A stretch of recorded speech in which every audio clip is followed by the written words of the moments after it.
জানেন, তবে একটু বলি কি যে প্রথমেই আমি ধন্যবাদ জানাই সদ্গুরু শ্যামল সংঘকে, কারণ একটা উজ্জ্বল পরিবারের উজ্জ্বল ব্যক্তিত্বকে তুলে ধরার জন্য এই ব্যবস্থা করেছে। এখন এই কথা বলতে গিয়ে এখন উপস্থিত সকলকে যথাযোগ্য স্থানে শ্রদ্ধা জানাই। ব্যক্তিগতভাবে আর কাউ কিছু না বলে সময় নষ্ট না করে সংক্ষেপে বলি এই যে ঠাকুর একবার বলেছিলেন যে জগতে একটা দাগ কেটে যায়, সেটা উনি করেছেন। স্বামীজি বলেছিলেন এমন কিছু করো যাতে তুমি হাসতে হাসতে মরবে কিন্তু জগৎ তোমার জন্য কাঁদবে। এখন এরকম একটা প্রতিচ্ছবি আমরা কিন্তু দেখতে পারি এই বীরেনবাবুর মধ্যে।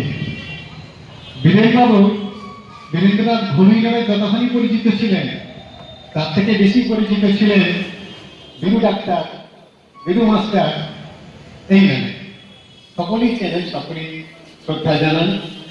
এবার ওনার যে চলা কথা বলার ধরন, চলার ধরন অনেক সময় যেন শ্রীরামকৃষ্ণের প্রতিমূর্তি আমরা লক্ষ্য করেছি বা দেখেছি।